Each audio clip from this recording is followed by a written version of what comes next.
NYU. This series that's a collaboration between the Arts Center and the Career Center, talking about careers in the arts. I'm here with 5 artists that have been brought in from the Imagine Science Film Festival. We are here from January 30th to February 2nd, so all this weekend, with a festival and an art science exhibition in tandem. And the mission of this festival, which I help direct, is to bring together scientists and artists in conversation over film screenings, and followed by discussions with the scientists about science content of film.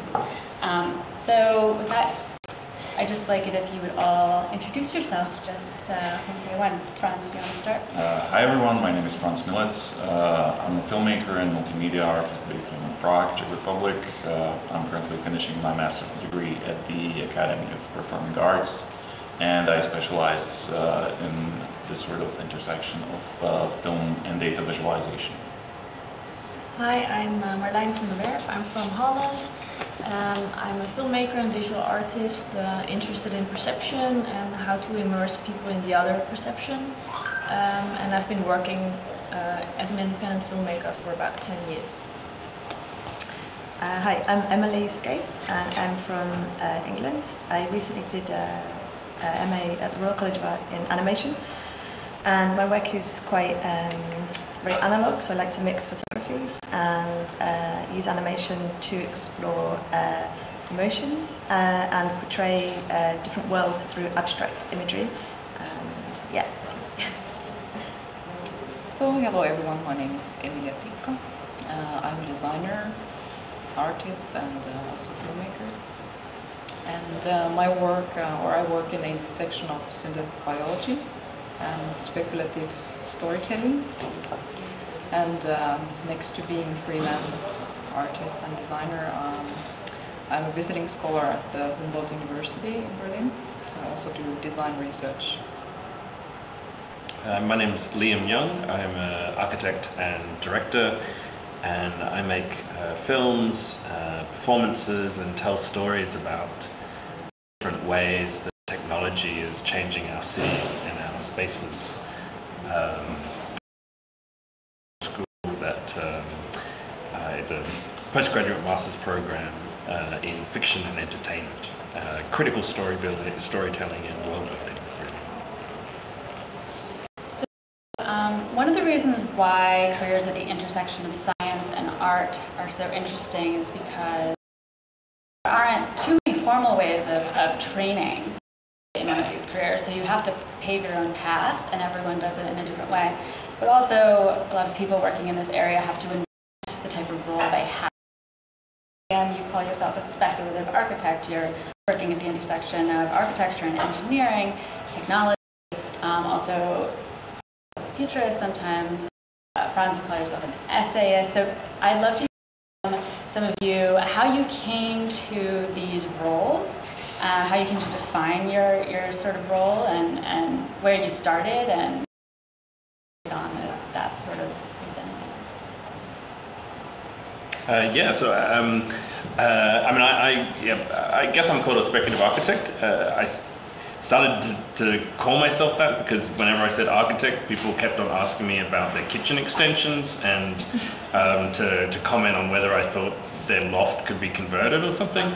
And I don't do that type of work, so I needed a term to start to describe things that I do. And really, the work that I make is I don't know, it crosses a whole range of different genres, but I do think there's some value to be gained by acknowledging where I come from and why the films that I make, for instance, might be different to the films that someone from film school makes. So I like to cling on to that title, architect, just because I think it speaks to the way that I approach filmmaking. But I do think there's value in trying to brand that or frame that in a way so that people can actually,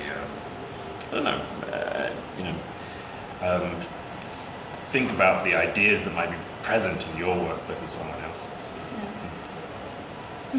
I mean, I can totally agree with what Liam was saying. Maybe it's quite similar from design, that if I tell people that I'm a designer, I often people think I make chairs or something. So it is it is what I do as well. So maybe I should take your speculative design as a tagline. But speculative design is a big field in design, and what I try to do is to sort of establish new kind of speculative design to integrate humanities and nature sciences more closely to it.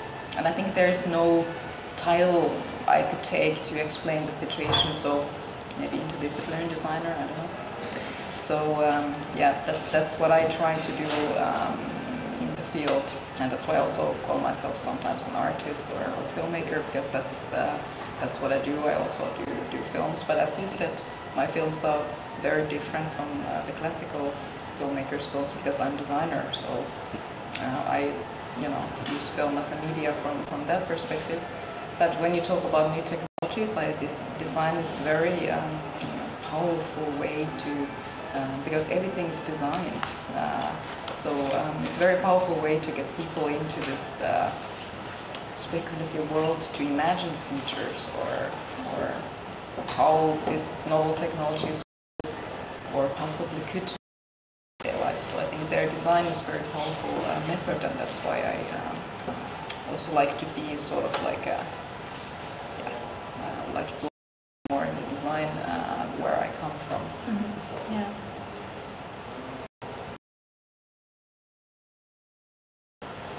Well, I myself was very lucky to get into the Center for Audiovisual Studies at the Academy of Performing Arts in Prague, which is basically like a working within a film school. So film is kind of at the center of the practice, but a lot of the people who study there, who teach there, are interested in sort of multimedia art, interactive art, data practice. So that's what got me interested in this. And before that, I studied film theory for a year, and then I dropped out because I didn't find it like very satisfying, and I really wanted to become a practicing artist, but I didn't really see a field for myself within film, I would say. As I said, I was very lucky to find this specific department. Mm-hmm. For me, it's actually similar. I'm the Masters of Artistic Research in Intro Cinema Film Academy, and there I really realized that what I do is actually asking certain fundamental questions, and that you research it through the works you make, and the works are actually just outcomes of the research, and it's a very different approach than going from one project to another. It's actually building research and knowledge, and something that you can share also with others to have a different approach. Mm-hmm. And yeah, I would just say, following on from all of that, so I do animation, but whenever I say that, people think I do cartoons and characters, and I always have to say, oh no, it's kind of a bit different. So I do a lot of abstract stuff, and I see animation as, the reason I love it so much is because you can do anything in your imagination with it, and it can literally be every art form. It can include sound, painting, photography. It's just moving images, really, and so I feel like animation does encompass every part of many different arts already, and I think that's why I love it so much, because you can do anything with it. And yeah, and what I'm working on at the moment is also a live performance, so using all of those things and thinking about the process of making the animation as the art itself, rather than, yeah, like you said, just the finished product. So to what extent have you guys gotten into programs that are already set up for interdisciplinary study, or residencies that are already set up for science and art? And to what extent have you maybe reached out to institutions and said, okay, I'm this combination of things, I don't quite fit into your program, but can I join in this way? Have you spearheaded anything where you're creating a new sort of pocket for yourself? Either option. Well, yeah, I just mentioned the live performance thing. So I've been on a program run by a festival in England called Flatpack Festival, and they started this artist development program to find 10 artists who would develop a live performance. So that's what I've been doing, that's why I've been making the live performance. And as part of that, I've been reaching out to like and aquariums and stuff, and I think it'd be really interesting to do like little pop-up shows in unusual places where audiovisual performance hasn't or doesn't normally happen. And I think that's quite exciting because then you can reach out to like science and nature places and maybe engage new people in art that you haven't maybe experienced it before as well. So you're reaching out to those Yeah, that's interesting. And I've been in the process of developing the immersive cinema lab, and that's actually something that I have certain questions, and there's loads of like scientists, but also can be neurologists, physiologists, whatever, that have actually the same question, but from a very different perspective. So I will combine them and collaborate on different disciplines, and we actually research the same question, but from a different discipline. And it's very playful, because actually the thing I think that often doesn't exist is the time to reflect on things. So we go from one to the other, and of course we reflect, but if the project is finished, we have some talks about it, but actually then the real process starts. And I want to make like a lab where that is actually the essential thing, that you talk from what has been made, because that's something that I think is really lacking, at least in the European context, in science and in arts, because often we go on to the other project, and also if you work on such a long project for years and years, it's difficult to acknowledge sometimes that what you've created is maybe a problem or maybe not actually interesting, but it can be if you actually talk further. So you're creating a new network in its a specific location? Yeah, it's in Rotterdam, yeah. And you looked around and decided that this community did not exist where you were, and you decided to start it. Yeah. So yeah, I'm curious about that, because if you're not following a particular path, then it could be challenging to belong to a community, to have a network, which is really important in a career. What have been the ways you form networks around you, or have you felt that there is a lively network where you are of interdisciplinary people, or if you had to seek it out, if you had to do things, get in touch with people, cold email, things like that? What has been your tactic for having a community? Hustle. Yeah. Like you have to. It's not enough to just to make cool work or to have cool ideas. Like, unfortunately, you need to find ways of putting yourself out there and connecting to people, and just shouting loudly, I suppose. So in my own work, I think there's some value in operating across a range of different communities. It just means that there's more people that can ask you to do things. So I make work sometimes in a media art context, on the media art festival scene, like Transmedial or Sonar or something like that. But then we also make work for film festivals. Then we'll also make work in an art context and for the gallery scene. So at any point in time, I get an email in my inbox from a range of those different communities, and hopefully at least one of them is interested in doing something at a given point in time. So I think it's important to try and figure out how to be visible in these different contexts, and to form collaborations and to build your network through the production of work, so that you just operate at a scale larger than yourself, I think, which is important. Yeah. But to not be exclusive about that, to not just do that, to not operate within a single niche, because I think there's value in finding different kinds of audiences for the work. So have there been times where you've gone down a path, you've done something, and so basically you get some training from a formal place, but in this sort of a career, arts and sciences, you're going to learn a lot in the real world, because there aren't a ton of formal places to get training. So yeah, can you speak to sort of projects you've become a part of that maybe you didn't realize where it was going to go, but you sort of learned some skills along the way that were unexpected? Does anything come to mind like that, where these networks sort of lead you to something new that was not something expected? Could be difficult. Difficult question. I think it happens all the time, if you're really honest. Yeah. Like, I think that's the beauty also, what I can't speak for everyone, but at least for what I do, is that actually you're curiosity driven. So you encounter things that you haven't thought of before, and I think actually the trick is not to close your mind off too much, to not only work this goal-driven, I'm going from here till there, because often the things along the way are the most interesting and most the things that contribute most, actually.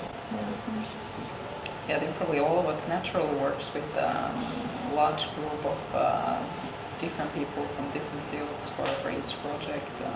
I, for instance, have no training for filmmaking. So when I decided to So make how a did you go film, about that? Yeah, because you have a film that looks extremely polished. So how did you pull that out? I worked with great people and learned in the process, let's say. Yeah, I would have never expected you said that. You Yeah, say that. it was kind of a surprise for me as well. How It's beautiful. So, yeah, I got to know really good people I could work with, and yeah, just took it from there, let's say. But of course, in the nature scientific side, I mean, I'm learning new skills all the time. With laboratory work, I'm not a scientist, so every time I go in the lab, it's like a mysterious process is happening there. So but I think that's why isn't so learning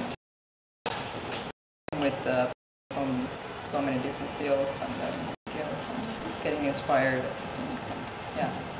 Yeah, I think that's why there's something really fruitful as an artist to approach and to what it does. It surprises you, and that's why you reach out to people like that. Because artists, we're so niche and so famous to so few people. There's a real danger that we just spend our time screaming into a vacuum and occupying the same little circuit over and over again. The potential of these collaborations where the institution, a scientist as a collaborator, is that it takes you outside of your world and brushes you up against things which are not part of the same kind of scene, and that opens up new questions, and it also takes the work in directions that it wouldn't go if you just hang out with all your friends in Berlin at the same bars and stuff, Can you speak to your experience getting mentorship along the way, especially outside of a formal institution? Have you reached out to people specifically with that in mind? Have you done it just through doing projects together? What has been your strategy? Or getting feedback, mentorship?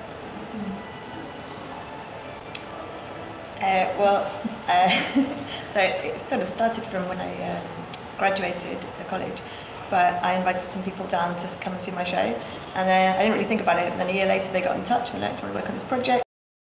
Cool. And now we've formed a sort of relationship where I'm hopefully going to work on another project with them that I've kind of got, and we've formed this new kind of relationship where they are very experienced, but they're also kind of offering formal and informal mentorship, so those relationships naturally form, I think. So I think reaching out to people that are more experienced is always good. I know we work together and ask for advice and stuff. What I like actually a lot is that you have a lot of different, I work with film crews that are sometimes 20, 30 people, but it can also be just you work with a laboratory that creates smell, it's different things. But what I like actually a lot is that I still meet with two friends of mine from the Art Academy that do totally different things than I do, but they really know me and they're really critical, which you really need. Sometimes you just talk bullshit now. It sounds great, but it's and I think this combination is really nice if you can have actually people who know you really well and know what your drive is, and combine that with people that are really inspiring and up there doing stuff. I mean, I sometimes have people who do an intern with me. I think that's really important, that you should share knowledge both sides, what you learn, but that you still can learn as well. I mean, that's the whole point. Yeah. Yeah. So it sounds a little more like peer. You're getting a little more from peers than, or fair enough. Yeah, but also from people who do really big, how do you say, people are at the end of their career actually and doing great things. I think that combination is actually really good. That you shouldn't be afraid because everybody actually is interested in helping. But you also have to expect sometimes to pay. I mean, it can't be. We as artists, we build knowledge, so it's also something that have to be willing to share. I mean, yeah.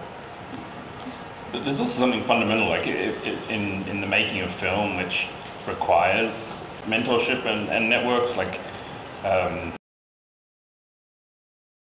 predominantly filmmaking is a freelance industry. Like, you don't go to film school, become a director, then graduate, put a folio together, and then apply to like the director office to try and get a job as a director. You know, like you try and hustle, you make your own film, or you try and find a director you really like and start to work with them, and then start collaborating. Like, the only way that these things really get made is actually through a loose collective of people that pops up, makes a project, and disperses again, and hopefully comes back together at a point to make another one.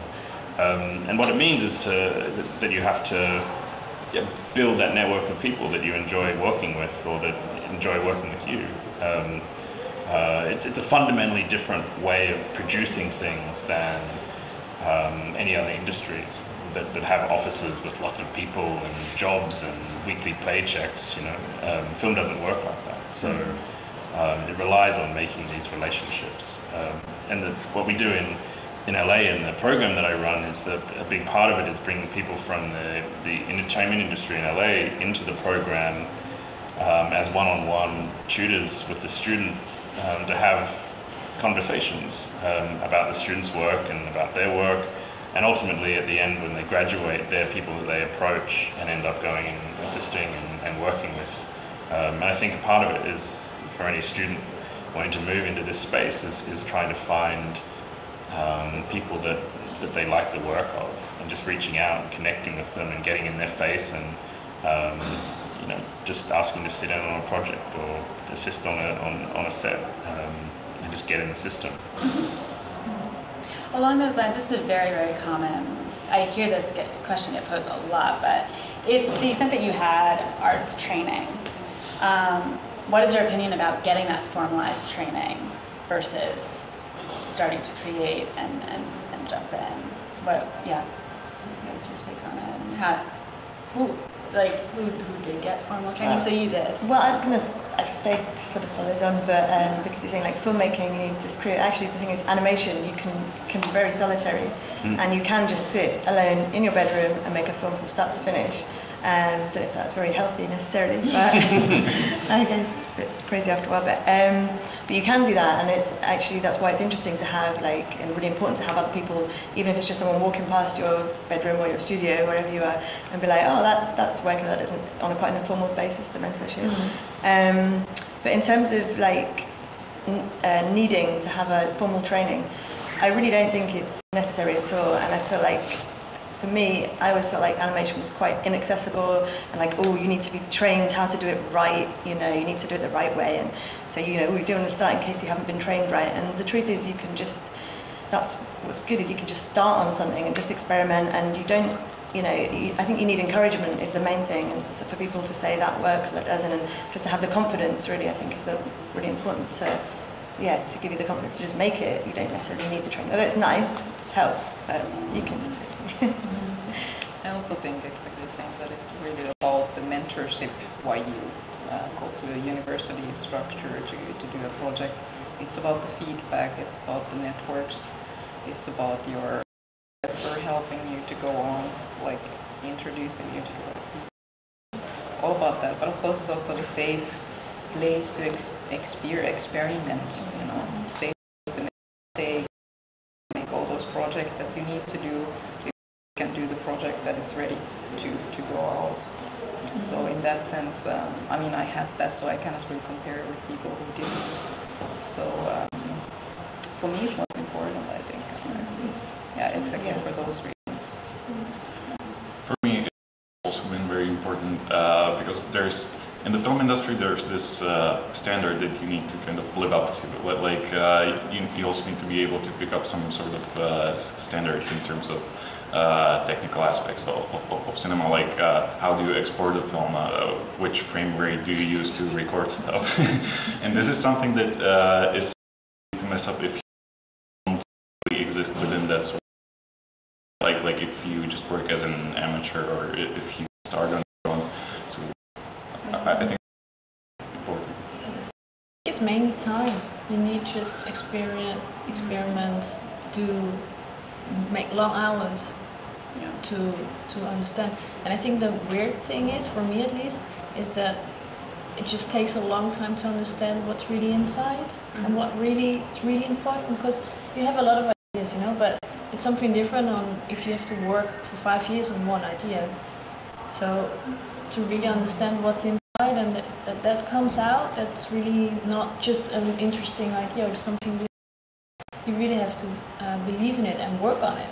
It's and that's also very nice, but it's also, I think it's quite an important distinction between like training, as in like technical training of how to do stuff, and being around people who just inspire you and like they're there to kind of, like you say, kind of guide you a bit and to kind of open your eyes to new ways of thinking. And I think that's really important, but not necessarily needing to get the technical stuff, for me anyway. and asking the right questions yourself. Yeah. The critical ones, I think that's really important. So in addition to the obvious skills of actually creating the work, are there other skills, for example, business skills or sort of marketing skills that you found you needed and no one maybe told you were going to need, but that you did need in navigating the world as an artist? And both for yourself, or have you gotten help in do you work with other people to supplement sort of your skill set? Something that you might not have realized when you were a student you needed to know about, maybe selling yourself or something like that, like how you present yourself. Yeah, I think, the networking is the most important thing. So, you really have to, I guess, develop yourself in a way that you are okay with going to events, talking to people. That's a skill that you need, definitely. And I didn't tell you to say that, even though you're here for the actual side. This isn't a conspiracy. Yeah, at least in my work, the network is what brings me forward. So, it's, you cannot say that too many times that this is the most important thing. So you need to be comfortable reaching out sort of without knowing someone. Yeah. Putting yourself out there. Social media. Yeah. Stuff like that. Website. I guess younger people already can use it before entering into the university. And actually for me, the biggest, if I'm really honest, the biggest shock for me when I finished my bachelor 10 years ago was at the bachelor I didn't write, so I only made. And when I finished, I learned that 90% of the reality is writing, which is a very different skill actually than producing images, finding words to actually, and that is something that I really had to teach myself through masterclass or whatever. To me, because it's very. I'm actually for all the other visual work I do. Actually, the majority of my time is writing emails. If there's one class that I wish I did in school, it was if there was an email writing class, that would actually be the most helpful for any artist, to be honest. Applying for money kind of class. Well, it's just hi, can I come in and film your weird factory? Or hi, I would like some money to make this piece of work. Or hi, I would love you to work with me on this project. Or I like your music, could you give me your sounds to score my film? Everything's an email, and we can talk up. Maybe you guys practice it different, but we can talk up the production of work and film and all the techniques in doing it. Actually, I spend 5% of the time making cool stuff and 95% of the time writing emails to try and get to do the cool stuff. I think it's the same for it. Or writing grants or whatever. If you want to be in this world, you've got to accept that, just there's crap stuff to do, just like any other profession. Of being an artist is writing applications, taxes, which are complicated if you're on your own. Driving Uber to fill in the gaps, whatever it is. That's what it is. But I do think artists are the worst business people. So beyond writing emails, I think it's important actually to have really honest conversations about the business models of different artists' practice, and to not think that this idea that you're in a room on your own and and there's some gallery out there working on your behalf, selling your seeds of inspiration to rich clients, is a bit of a fantasy that maybe a handful of artists are living out. Like really thinking, okay, well, how am I going to pay the rent? How is this project going to be funded? Do I make any money from this project? Do I have to do a shitty commercial project on the side in order to pay for this one? Like, there's a whole lot of different models that we can talk about, but beyond the specifics of what they are, I just think engaging with what that would mean for you and your practice is really fundamental. Yeah, and also taking risks, financial risks. I think, if I'm really honest, like I often did that, like I'm gonna put 10,000 euros of my own money in it, and then that's not a business model, I understand. But I mean, if you have a company for the first 5 years, it's also not profitable in one time. I think you have to, yeah, you know, you have to invest in many different ways. Yeah, exactly. Money is one of them, but you have to invest other things. A lot of time. But not everyone is in a position to like put their own money into a project, Yeah, right? but Like, you can borrow money from your family. well, you might have family with money, like, Or whatever. Yeah, you've got the point is you've got to like, Yeah, not every. got to be real. And who's going to pay for it? How they're going to do it? Or maybe I'll do this other thing, and that'll give me enough to strategize these things. Like we can't this kind of artist fan or How have you done it? How do people from where you are? 'Cause it's different. Sometimes there's government assistance. Sometimes there's not. Sometimes government invested in the arts. Sometimes not. Yeah, I think you were saying.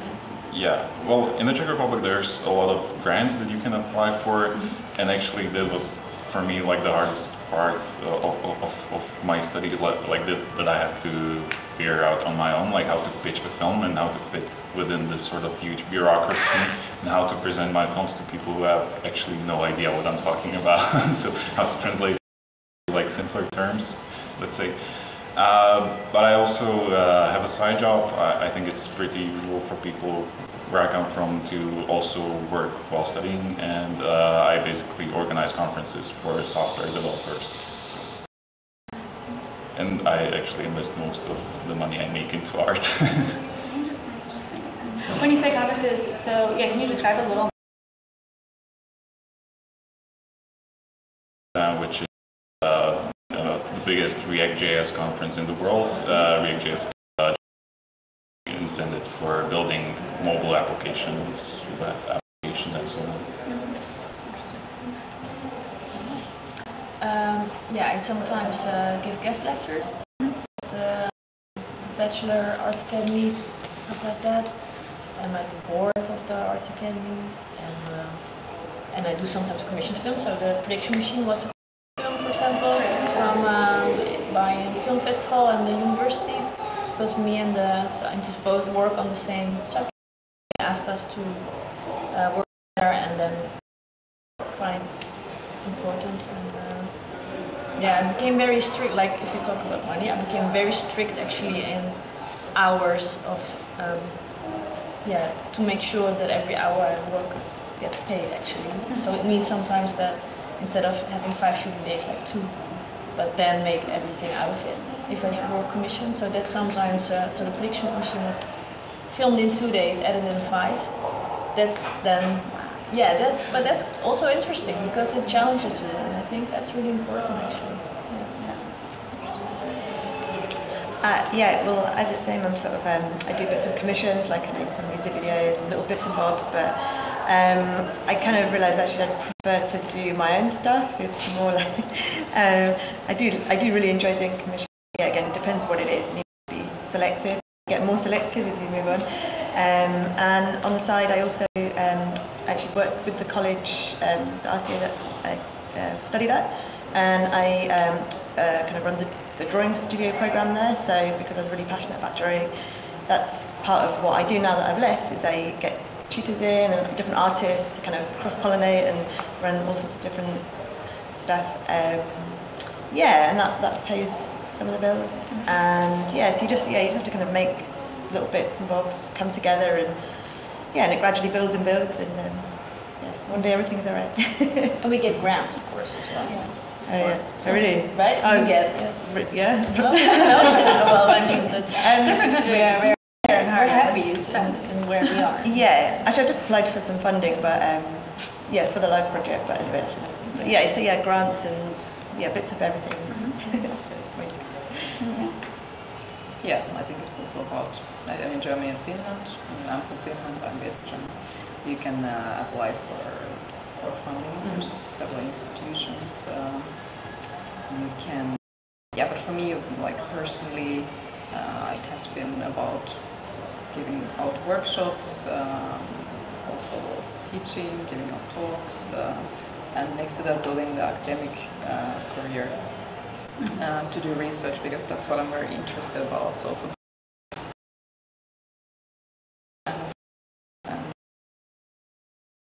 just nicely hand in hand.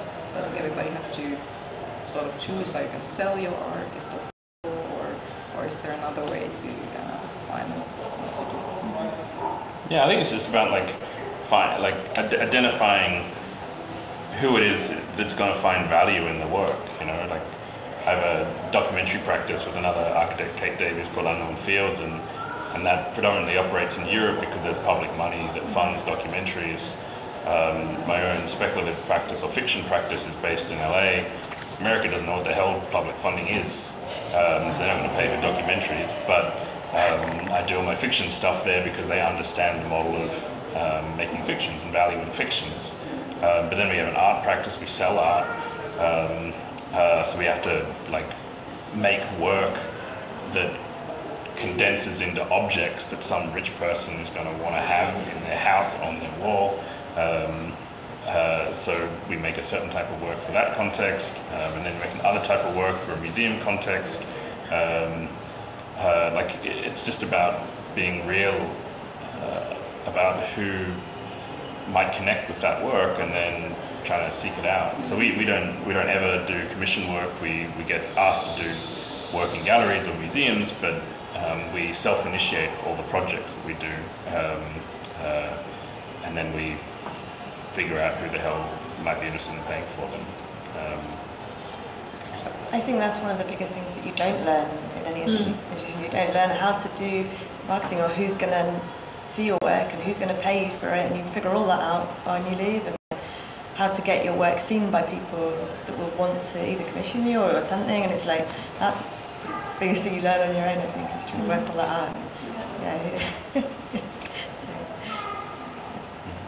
Yeah, but it's not like, the thing is, it's not like some magic sauce, you know what I mean? There's a whole world of artists out there somehow making work. We just never talk about these things really, unless we're put on a career panel, because you don't want to sully the work with a discussion of the reality of how it's produced, which I think is nuts. Actually, I find it really interesting talking about these kind of questions of business models. It's not this strange alchemy that everyone has to kind of walk the path on their own to kind of figure out how to make it work. How did you do that, man? Who paid for that? Just asking really honest questions. But I think working out who it is that's going to want your work is important. So that's not, But I also learned the most in this way, talking to other people in the same situation, and then figuring out ways and just thinking about what fits exactly for me personally and what I actually really want to do. You know? That's how you figure out, with honest conversations actually.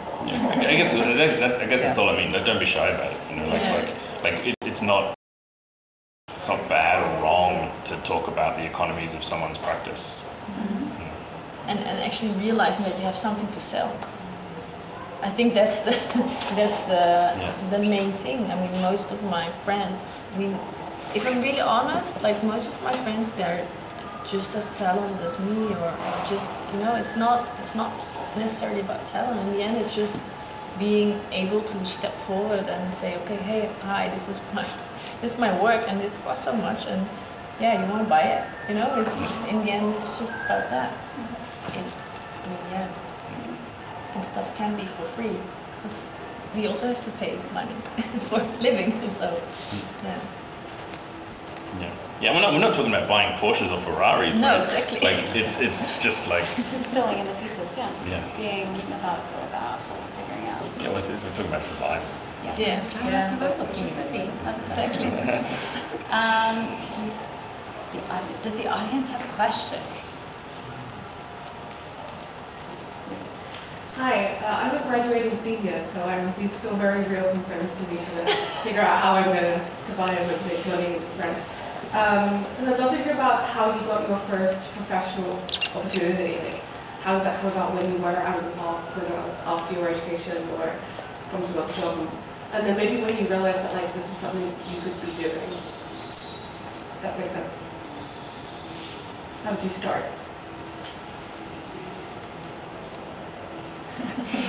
I can't remember. Sorry. Maybe you guys want to tag in. I think I started around second year of my bachelor, working as intern and making connections. So actually, when I graduated, it was pretty easy for me to go into because I was already in there. Yeah. What did you enter thinking you were going to do the first year? I'm sorry. What did you enter thinking you were going to do the first year What do you mean after of the bachelor's? You entered the school, Yeah. or you didn't know? No, I knew. Yeah. I knew. When I was 15, I wanted to be a filmmaker. Okay, Yeah. so you had a Yeah. I really wanted to be a filmmaker. Well, so I went to the RCA thinking, I'm going to be like, I wanted to do not kind of cartoon stuff, characters, because I thought that's what sells, that's how you get a job. I'm going to make a animation about some characters, and then I'm going to go and get like signed by some agency to be like on their books, and then get me loads of work. And then like just before I made my graduation film, I had this idea, and I wrote the whole thing out, I storyboarded it, and I remember my tutor just looked really sad, and he was like, And he knew that I didn't really want to do that, but it's probably because I thought I had this vision of like, that's how I'm going to get a job. And anyway, I'm really glad that I ended up changing my idea because I just wanted to experiment, but knowing in my heart, thinking, I'm going to do it, it might be more cool, it's got what I want to do, but I'm probably not going to get a job when I finish.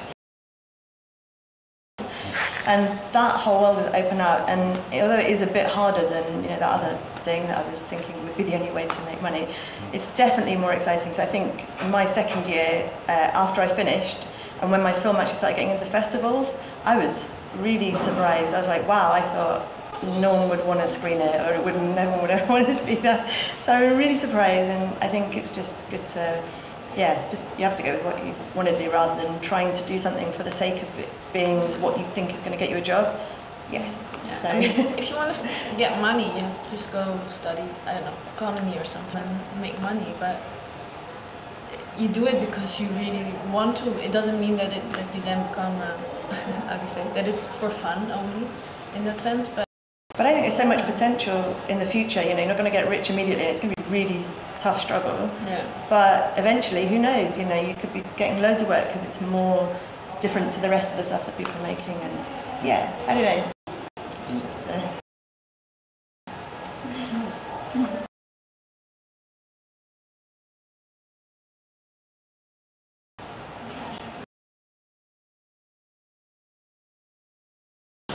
Yes.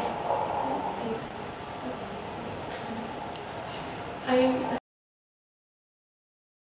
projects at the same time, different levels of that would be using parts of your brain and how you deal with if one project gets stuck, but like doing the same thing at different times. How do you sort of time management maybe, or like brain functionality management? That's a word. Good question. yeah, definitely. I'm always trying to pick up new skills in terms of like editing. So much to be learned online, but is that a good route? Is it is it a great resource? Are there downsides? For me, it's mostly online. Like currently, I'm trying to figure out Unity and Ableton, and both actually have like really great courses online. So it's quite easy to pick up. Plus, I also have experience from the past where I created sounds in BD, let's say in Pure Data, and Ableton has Max, which is very similar in somehow I get to develop that sort of coding skill within that music software. So I think that's what keeps it interesting. I'd just say that I think brain management is a really important thing, because when you're on your own and everything you do is like going to be for your own benefit. Like if you're working for someone else, you think, well, it's 6 o'clock, I'm not staying late. But it's really hard. You think everything I do now is going to be more important. It's going to get me more work, or it's going to make this project better. And you end up like, you always want it to be the best, that you ever do every project. So, it's very hard to go home on, say, oh, well, it's 6 o'clock. You end up working really, really hard. But I think, and that can get quite overwhelming, especially doing animation on your own. It's like, you end up in this world of like, but I think the way it's wonderful because you're working for yourself and it's something you love doing. So ultimately, it's not like a terrible chore. But yeah, I think it's important to try and keep that balance and try and your best to keep on doing. But, I think actually creating moments to reflect is really important. So it means like if you have a weekend, for example, it really benefits your work. Yeah. So, I mean, I've worked for 10 years now around, and I just have a weekend since 1 year because I realized it's not working what I was doing, because I was working because I like it a lot, and you need to find out how you work. And I mean, of everything, or at least that's how it works for me, everything I see it comes into a project. So if I'm working on, I don't know, clouds, all the time I look at the sky, I see the it influences. So if I work on 10 projects, this all goes into 10 compartmentalizations. So I always combine a lot, but now I start to not do that, focus more, and I really like it. Yeah, it really gives me some space. And like emails, it's also something you just need to learn how to manage, that you stay on what you really want to do and not being distracted. And it's more difficult when you're not only on your own but also managing different things. You just need to find your way of dealing with it without having a burnout. Basically, yeah. But I mean, notwithstanding Emily's point about working on her own, but the first thing I did when I had a project of decent budget was hire a producer. I'm terrible at brain management and working out my own schedule. That's why producers exist. So you don't have to. I mean, you can make everything on your own. You don't have to. And different people's practice, like plays out in different ways. I find it useful having kind of an infrastructure of support that can manage stuff, can manage a shoot, can do all the things that I don't necessarily I can't necessarily contain in my head at all at one time. So again, the kind of mystique or the mythology of the artist is this sole practitioner, in this massive New York studio with big warehouse windows, painting stuff on the wall. Works for some people, but it's not the only way of practicing. And accepting and understanding the way that you work and what you're good at and what you're terrible at, and then getting people to help you with the stuff that you're terrible at. I think that's really important. Like, so often artists struggle trying to do everything themselves because they have this either the inability to let go because it's their work and they're precious about it, or the fantasy that they're not supposed to let go.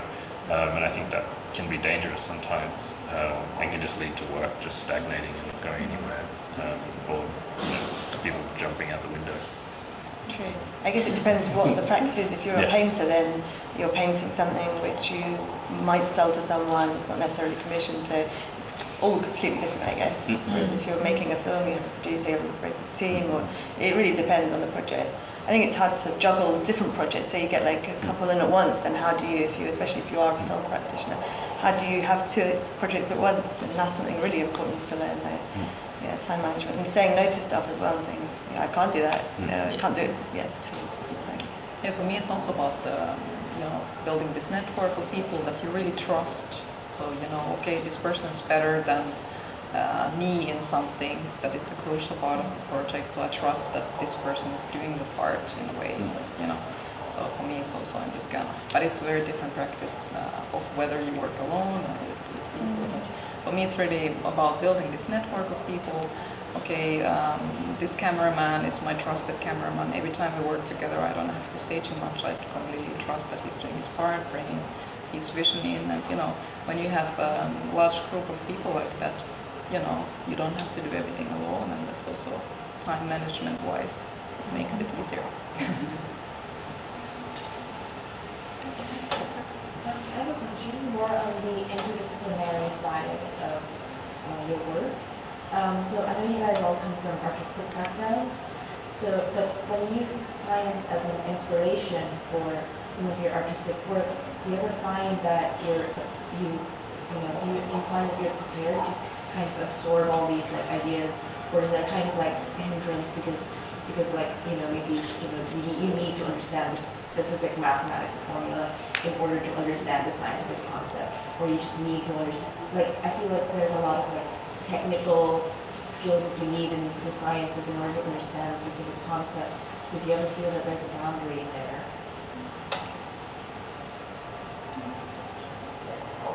What I personally really like actually is that if I work with scientists, for them, they take situations in the real world and translate it into science. And I think my job is actually to do the other way around again. So to let them understand that, because they forget after working a long time in their world that actually they're doing something in the real world, what they're measuring.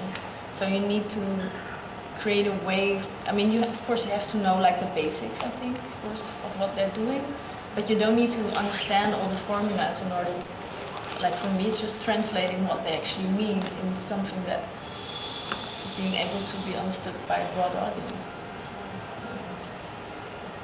I mean, I think that the science, tech, art collabs are kind of sexy right now. That's not to say that they're easy. Like, it's actually really hard, and a big part of it is trying to find the right collaborator. Like, not everyone, just because they're a scientist, is able to have the right kind of conversation or the right kind of collaboration. Like, it's actually really challenging to kind of navigate a sea of collaborators and find the one that you can really connect with and identify with. And part of that is them being able to translate their world into your world, and you being able to translate your world into their world, so they don't just think that you're some like weird artist, but you're able to communicate your value to them as well as they're able to communicate their sensibility and their value to you. And yeah, that's about time, and it's about building relationships, people have to get comfortable with each other and have to understand the way that each other works, and sometimes it doesn't. For me, they're the biggest hurdles in these kind of collaborations, and not so much technical know-how or knowledge, but it's about finding the right people that are up for it. And when you find them, you just hang on to them. And just and just follow them around, and what now are you working on? Because they're not that common. Yeah, I totally agree. I mean, this is very, as you said, sexy right now, but yeah, but people don't know it is actually not that easy. It's very difficult, because you always have to ask yourself, like, is this work done like that? That I have a vision and the scientist helps me to create it? Or is this done in the way that I communicate what the scientists are doing, which is not what artists are doing? We are not the science communicators. So these are the questions that you have to ask when you enter a project like that. And the third option, which is the real interdisciplinary work, it is very difficult. You have to, just the language, because you have the language of your field, the scientist talks a language of his field. I'm not talking about French or English now. Just terms are used in a very different way. So it takes time to really get in the same waves of understanding, as you said. And but there's people who are more open to this. So of course you stuck with them. So as you said, you will continue working with these people who are I wouldn't say capable, but just interested, who really want to look at these questions from the perspective of the other side, like designer or artist. So yeah, this is a very important part to establish these relationships with people who are like open for it, because it's not always easy or not always recognized. I mean, you also just genuinely have to be up for it. Like, there's a lot of tendencies like, oh, I need to apply for this grant, I'll stick a scientist on it, like it's icing on a art cake. I think it takes time, like to really do it properly. It's an undertaking, and you've got to be genuinely interested, and you've got to genuinely want to dive into that material and become a strange kind of expert in a way in that kind of stuff too. There's no real easy fix, like a sprinkling of technology on top. You can always see that, you can always see it. It's not a real collaborative project. It's just like someone sticking something into it. So yeah, you got to be up for it. So I assume from that that you meet a lot of experts in the field you want to dive into, and it takes a little while to find the one you actually want to do the project with. Is that the case? That there's a lot of like initial meetings, and you need to find that right connection? Yeah. Yeah, I guess so. Yeah. I mean, I actually met a lot of scientists through art and science workshops. I did a lot of art and science workshops like internationally. So I have a small international network of scientists, because when you go to such a workshop, you are already up for it. So the people come into such a workshop as scientists, they want to do it. They are open for it. So then it's a shorter step to, okay, let's do something together. But of course, if you contact the scientists who never even have the idea of working with artists before, you have to, it's a bit harder work to get there. So that's something I could recommend to do. And often the fields are not that big.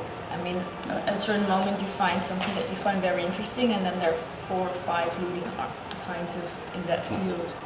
And just go and check what they are really doing, actually, and then you find someone that's just talking, meeting.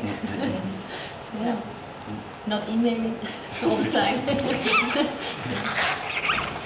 I think it's good to realize that the practice of art and the practice of science are similar in the sense that you get this sort of randomness of reality, and your job as an artist or your job as a scientist is to kind of look for patterns, look for kind of structure in that sort of randomness, and to make sense of reality. It's just the language is different for those two fields. So. Questions are often the same. Yeah. That's a good place to end, unless there's more. Any others? Thank you so much. So interesting to talk to you. Thanks, Laura. Thank you. Thanks.